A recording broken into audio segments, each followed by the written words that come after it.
नमस्कार। आज मैं आपके सामने चर्चा करने जा रहा हूं अडानी समूह के ऊपर तमाम आक्षेपों को लेकर। जबरदस्त राजनीति चल रही है साहब, और क्यों ना हो। ऐसा मौका बिरले ही हाथ लगता है जब आप एक मजबूत सशक्त सरकार को पूरे तरीके से उसके घुटने पर ला सकते हैं, या कम से कम ऐसी कल्पना कर सकते हैं। और यही वजह है कि बीते 3 दिनों से लगातार विपक्ष सरकार पर हमलावर है, जबरदस्त तरीके से, धुआंधार तरीके से।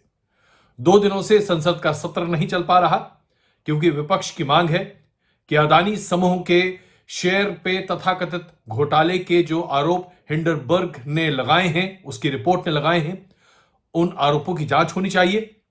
क्या वाकई में घोटाले हुए हैं? क्या अडानी के शेयर्स में मैनिपुलेशंस हुए हैं? क्या कॉस्ट एस्केलेशंस की बड़ी बातें कही गई हैं? क्या इंटरनेशनल फंड्स को इस तरीके से इस्तेमाल किया गया है जिसके जरिए अडानी को फायदा पहुंचाया जा सके, या दरअसल मॉरिशस रूट का इस्तेमाल करते हुए अडानी समूह में वो फंड मुहैया कराया गया जो कि शायद देश का पैसा हो या कहीं अंतर्राष्ट्रीय स्तर का पैसा हो, लेकिन लेजिटिमेट पैसा नहीं है। ये कई ऐसे सवाल हैं जिसे लेकर अब विपक्षी पार्टियां सरकार पर घेरा डाल रही हैं। ऐसे में कांग्रेस पार्टी सबसे अग्रणी है। याद कीजिए, राहुल गांधी अपनी तमाम सभाओं में 2017-18 से लगातार हम दो और हमारे दो का नारा देते चले आए हैं। सूट बूट की सरकार, राहुल गांधी ने इसके बारे में भी काफी चर्चाएं की। सरकार उस समय हिली भी थी, यहां तक कि प्रधानमंत्री नरेंद्र मोदी के सूट पर नरेंद्र मोदी लिखा हुआ था, इसे लेकर भी काफी चर्चाएं हुई थी। और सूट बूट की सरकार का यह आक्षेप उस वक्त की मोदी की अगुवाई की सरकार पर लगता दिख रहा था, लेकिन जन समर्थन इतना जबरदस्त था कि कांग्रेस के ये आरोप, राहुल गांधी के ये आरोप कहीं टिक नहीं पाए।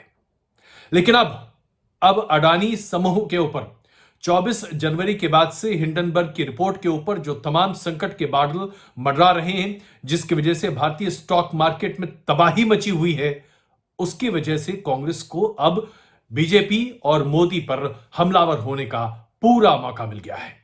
और यही वजह है कि कांग्रेस पार्टी के मीडिया मैनेजर जयराम रमेश अब गाना गा रहे हैं और राहुल गांधी की याद दिला रहे हैं।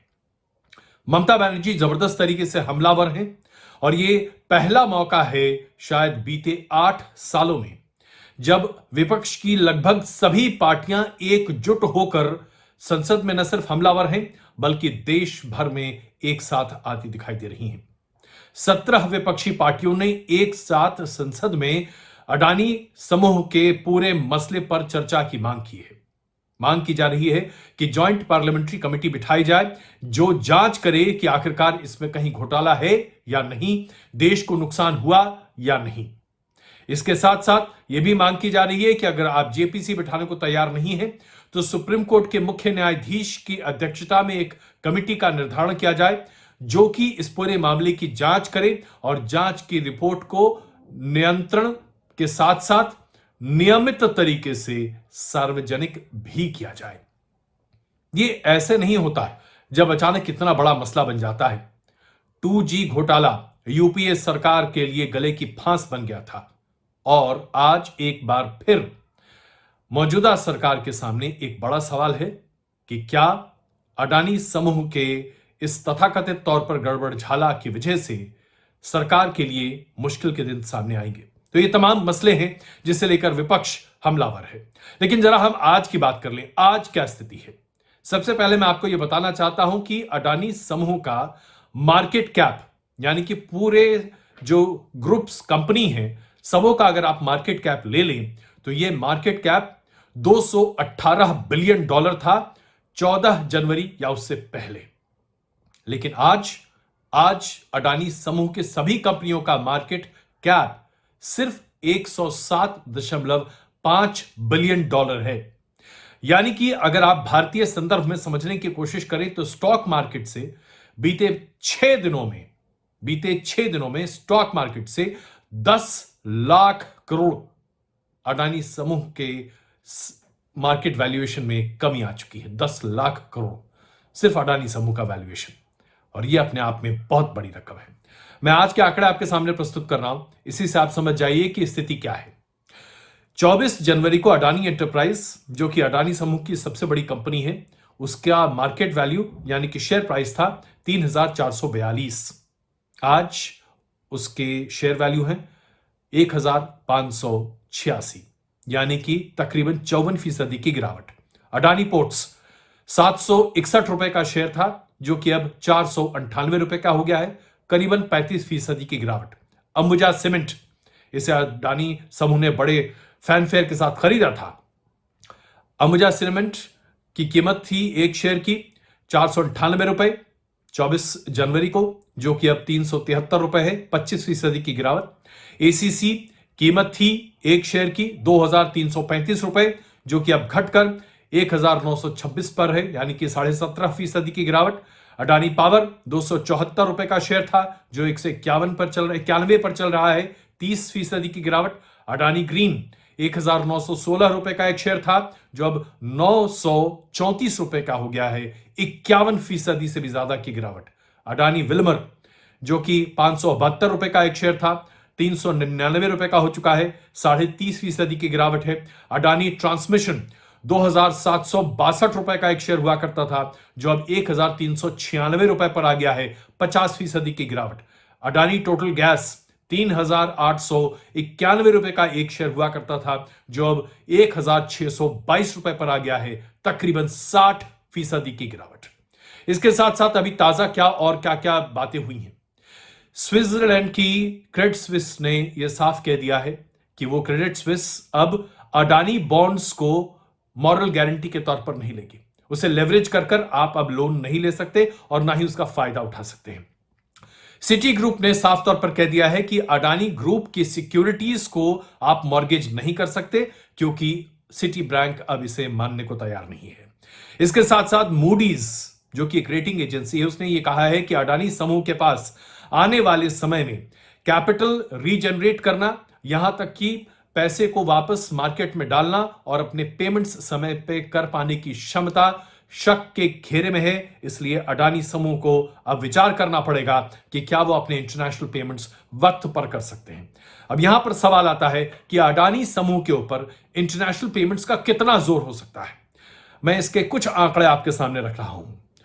अडानी ग्रुप ने हाल फिलहाल फॉरेन मार्केट से बॉन्ड्स के जरिए बहुत सारी कंपनियों को अपने साथ जोड़ने की कोशिश की और उन्हें चलाने की कोशिश भी कर रहे हैं। जैसे कि अडानी ग्रीन के पास अभी फॉरेन डिनोमिनेशन बॉन्ड्स 11,900 करोड़ के हैं, छोटी रकम नहीं है साहब। अडानी पोर्ट के पास फॉरेन बॉन्ड्स डिनोमिनेशन में, डॉलर डिनोमिनेशन में 30,200 करोड़ के हैं। अडानी ट्रांसमिशन के पास डॉलर और फॉरेन डिनोमिनेशंस में फॉरेन डेट बॉन्ड 19,600 करोड़ के हैं।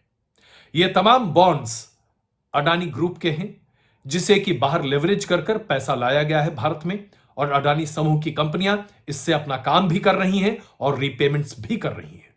इन बॉन्ड्स को वक्त रहते उनका पेमेंट करना पड़ता है, उनका पेमेंट करना पड़ता है, और औसतन रेट जो कि अडानी समूह ने दिया है वो है 7.75% का इंक्रीमेंट। यानी कि अगर अडानी समूह अपने बॉन्ड को ऑनर नहीं कर पाएगा तो फिर एक बहुत बड़ा क्रेडिट क्राइसिस होगा, पेमेंट क्राइसिस होगा, जिसका बहुत बड़ा भार भारत पर भी पड़ने जा रहा है। और यह बताता है आपको कि कितनी बड़ी समस्या हमारे देश के सामने खड़ी हो सकती है अडानी समूह के पेमेंट डिफॉल्ट के नाम पर। यह तो समस्याएं मैं आपके सामने बता रहा हूं। इसके साथ साथ एक अच्छी खबर आज अडानी के लिए आई है कि फिच रेटिंग एजेंसी ने कहा है कि अडानी समूह के पास अभी काफी दम बचा है और वो अगर चाहे तो मार्केट में अपने आप को एक बार फिर से स्थापित कर सकते हैं, और बहुत ज्यादा टर्बुलेंस नहीं है। जैसे ही मार्केट स्टेबलाइज होता दिखाई देगा, आप देखेंगे कि अडानी समूह आगे बढ़ता हुआ भी दिख रहा है। तो कुल मिलाकर अभी जो स्थिति है वो ये है। लेकिन चिंता का विषय भारत के लिए क्या है? क्यों विपक्षी पार्टियां आज सरकार पर हमलावर हैं और उन्हें यह मौका कैसे मिला, यह आपके लिए समझना आवश्यक है। State bank of India, bank of Baroda सहित तमाम पब्लिक सेक्टर ये बैंक्स, इन्होंने अडानी समूह को बॉन्ड्स, सिक्योरिटीज और शेयर्स के लिए बहुत बड़ी रकम उधार पर दी है। यह रकम है 80,000 करोड़ या उससे भी ज्यादा। पूरे अडानी समूह पर आज जो पूरी उधारी है वो है 2,20,000 करोड़ की, जिसमें सिर्फ पब्लिक सेक्टर बैंक्स भारत के उनकी उधारी है 80,000 करोड़ या उससे ज्यादा। अगर अडानी समूह अपने कर्ज को समय रहते और अपने ब्याज को समय रहते नहीं दे पाएगा तो एक बहुत बड़ा कर्ज का क्राइसिस शुरू होगा और एक बार फिर जिस तरह से हमने देखा है बड़े बड़े बैंक्स के हालात खराब होते दिखे, जैसा हमने देखा यस बैंक के साथ, वैसा ही स्टेट बैंक के साथ या फिर बैंक ऑफ बड़ौदा के साथ हो सकता है और भारत सरकार को बचाव के लिए सामने आना पड़ सकता है। इसके साथ साथ life insurance corporation of India ने 34,000 करोड़ का लोन अडानी समूह को दे रखा है और लाइफ इंश्योरेंस कॉर्पोरेशन का यह कहना, LIC का यह कहना है कि उनके टोटल कॉर्पस का यह 1% है, लेकिन फिर भी 34,000 करोड़ बहुत मायने रखता है। और अगर वक्त रहते ये पेमेंट्स LIC तक नहीं पहुंचे तो फिर LIC के लिए पेमेंट का संकट हो सकता है उन खाता धारकों के लिए जिन्होंने अपनी जीवन सन्निधि के लिए, अपने जीविका के लिए अपने पैसे LIC में लगाए थे, भविष्य निधि के लिए। तो ये तमाम मुद्दे हैं जिसकी वजह से भारतीय अर्थव्यवस्था पर काफी बड़ा जोर पड़ सकता है, दिक्कत आ सकती है, जिसे लेकर तमाम अंतर्राष्ट्रीय एजेंसियां और उसके साथ साथ भारत की ऑपोजिशन पार्टीज चिंतित हैं कि क्या सरकार सजग है, क्या सरकार को जानकारी है। अब इन तमाम दिक्कतों को देखते हुए अब RBI ने जांच की सिफारिश शुरू कर दी है। RBI ने कहा है कि अब अडानी समूह अपनी तमाम जानकारियां दें जो कि NSE को मिलेगी और NSE उसकी जांच शुरू करेगी कि किस किस कंपनी में कहां कहां कैसे कैसे क्या निवेश हुआ, कैसे कैसे उधारी ली गई है, यह उधारी कैसे चुकाई जाएगी, इसके लिए क्या क्या इंस्ट्रूमेंट्स मौजूद हैं। RBI ने जो कदम उठाया है वो अपने आप में बड़ा ही सवालिया निशान खड़ा करने वाला कदम है। RBI ने पब्लिक सेक्टर यूनिट से, तमाम पब्लिक सेक्टर बैंक से यह कहा है कि आप हमें जानकारी दीजिए कि आपने अडानी समूह को किस किस आधार पर कैसे कैसे लोन दिया है। अब आप कहेंगे कि मैं ये सवाल क्यों उठा रहा हूं कि RBI की यह जांच क्यों सवाल के घेरे में आती है। क्या RBI को इस बात की जानकारी नहीं थी कि पब्लिक सेक्टर बैंक्स बड़े पैमाने पर अडानी समूह को उनके अडानी बॉन्ड्स के लिए, अडानी सिक्योरिटीज के लिए, अडानी शेयर्स को लेवरेज करते हुए पैसा उधार पर दे रहे हैं? अगर इस बात की जानकारी थी पहले तो क्या RBI ने इसकी जांच की थी? क्या RBI के हिसाब से यह पूरा मैकेनिज्म अपने आप में ट्रांसपेरेंट था? और अगर ट्रांसपेरेंट था तो फिर RBI के पास आज जवाब क्यों नहीं है? RBI अब पब्लिक सेक्टर बैंक से जवाब क्यों मांग रही है? RBI पर सवाल का घेरा इसलिए भी खड़ा होता है क्योंकि जब आप बड़े एक्सपोजर्स करते हैं और पब्लिक सेक्टर बैंक्स जो कि ऐसे भी सरकार की मदद से चलने वाले बैंक्स हैं, जो कि आम आदमी के पैसे को ही लोन के तौर पर अर्थव्यवस्था में देते हैं, इनकी कार्यप्रणाली पर निगरानी रखने की मुख्य जिम्मेदारी RBI की है। RBI ने क्या अपनी जिम्मेदारी पूर्णतः अभी तक निभाई है? इस सवाल का जवाब आने वाले वक्त में पूरे तरीके से आपको मिलता हुआ दिखाई देगा। इसके साथ कुछ और गतिविधियां हो रही हैं जिसके बारे में आपको बता दूं। नेशनल स्टॉक एक्सचेंज जो कि RBI के साथ साथ तमाम मामलों की जांच कर रहा है अडानी समूह की, नेशनल स्टॉक एक्सचेंज ने अडानी एंटरप्राइज, अडानी पोर्ट्स और अंबुजा सीमेंट, इन 3 अडानी समूह की कंपनियों पर फ्यूचर ट्रेड, शॉर्ट ट्रेडिंग और तमाम तरह के प्रतिबंध लगा दिए हैं। यानी कि इन शेयर्स को अगर कोई खरीदना चाहता है तो पूरी कीमत अदा करके ही खरीद सकता है। इसे मार्जिन ट्रेडिंग में नहीं रखा जा सकता। यह तभी किया जाता है जब NSE को इस बात की जानकारी हो या शक हो कि इसमें मैनिपुलेशन हो सकता है या इसके जरिए मार्केट को डीस्टेबलाइज करने की कोशिश की जा सकती है। यह कदम पहले क्यों नहीं उठाए गए? NSE को इसकी जानकारी पहले क्यों नहीं थी? यह कई तरह के सवाल पैदा करता है, कई तरह के फाइनेंशियल क्राइसिस को पूरे देश के सामने लाकर खड़ा कर देता है। इसके साथ साथ एक और बड़ी जानकारी आपके सामने साझा करना चाहता हूं। 2017 में बांग्लादेश ने भारत के साथ एक करार किया, जिसके जरिए भारत में भारतीय कंपनी थर्मल पावर प्लांट के जरिए 1600 मेगावाट बिजली बांग्लादेश को सप्लाई करने जा रही थी। ऐसा माना जाता है कि उस वक्त की सरकार के दबाव में या फिर अंडरस्टैंडिंग के आधार पर जो चर्चाएं काफी गर्म हैं, बताया जा रहा है कि अडानी समूह को यह कॉन्ट्रैक्ट दिया गया। 24 जनवरी के बाद से बांग्लादेश के तमाम अखबार इस रिपोर्ट से और इस तरह की रिपोर्ट से पटे पड़े हैं कि 2017 और 2018 में सरकार के दबाव था, कई भारतीय जनता पार्टी के नेताओं की तरफ से दबाव था, जिसकी वजह से बांग्लादेश पावर डेवलपमेंट बोर्ड ने अडानी समूह को यह कॉन्ट्रैक्ट दिया।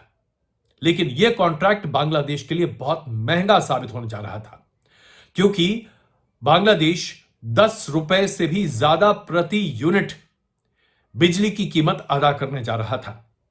और इस पावर सप्लाई प्रोजेक्ट को लेने के लिए अडानी समूह ने बड़े पैमाने पर ऑस्ट्रेलिया में कोयला के खदानों की खरीद की, जिसके लिए स्टेट बैंक ऑफ इंडिया से बॉन्ड्स और तमाम अन्य स्तर पर अडानी समूह ने 6500 करोड़ के आसपास उधार लिया था।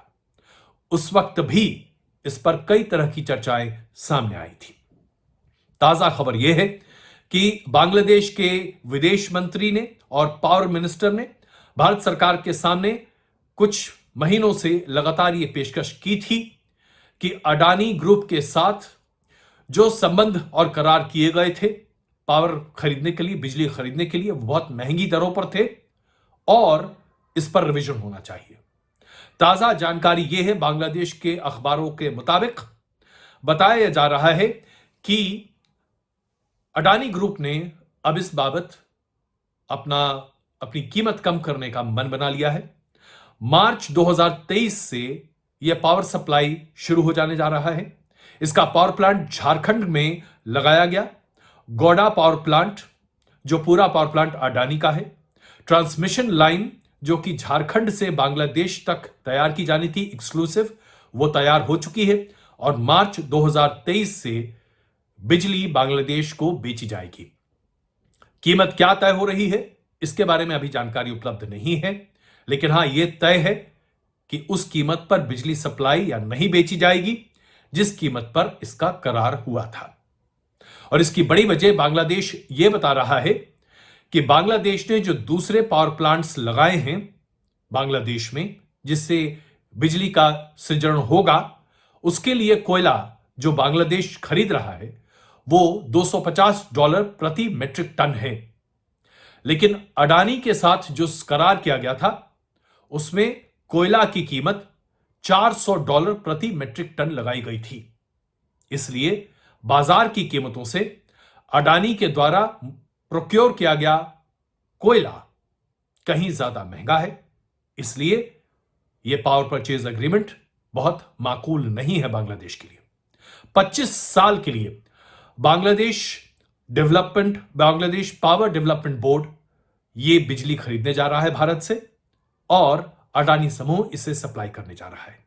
लेकिन 24 जनवरी के बाद से जो रिपोर्ट सामने आई उसके आधार पर, हिंडनबर्ग रिपोर्ट के आधार पर बांग्लादेश में भी खलबली मची हुई है और अब अडानी समूह के साथ इस पूरे डील को रीनेगोशिएट करने की बात कही जा रही है। यानी कि कुल मिलाकर आप देखें तो सिर्फ 10 दिनों के भीतर पूरे अडानी समूह में भूचाल आ गया है और इसकी वजह से मौजूदा सरकार पर भी कई तरह के संकट के बादल मंडरा रहे हैं, क्योंकि इसमें कोई दो राय नहीं है कि प्रधानमंत्री नरेंद्र मोदी और गौतम अडानी की नजदीकियां सर्वविदित हैं। 60 साल के गौतम अडानी एक कॉलेज ड्रॉप आउट हैं, लेकिन उन्होंने जिस तरह से अपने बिजनेस एम्पायर को खड़ा किया, वो एक बड़ा बिजनेस एम्पायर 2007 तक ही खड़ा कर चुके थे। जी हां, 2007 तक अडानी एंटरप्राइजेस एक बड़े बिजनेस कॉन्ग्लोमरेट के तौर पर खड़ी हो चुकी थी। उस वक्त यूपीए की सरकार थी, लेकिन गुजरात में उस वक्त प्रधानमंत्री नरेंद्र मोदी की सरकार थी राज्य में, यानी कि मुख्यमंत्री नरेंद्र मोदी थे। और बताया जाता है कि 2002 से लगातार गौतम अडानी और प्रधानमंत्री नरेंद्र मोदी के संबंध अच्छे रहे हैं, जिसका फायदा गौतम अडानी को मिलता रहा है, ऐसे आरोप लगाए गए हैं जिसे आज तक सत्यापित नहीं किया जा सका। आज तक किसी भी व्यक्ति ने प्रधानमंत्री नरेंद्र मोदी और गौतम अडानी के बीच के संबंधों में किसी तरह का बेजा कोई इस्तेमाल किया गया हो, इसके कोई आरोप सिद्ध नहीं किए हैं। इसके बावजूद आज प्रधानमंत्री नरेंद्र मोदी पर सवाल खड़े किए जा रहे हैं।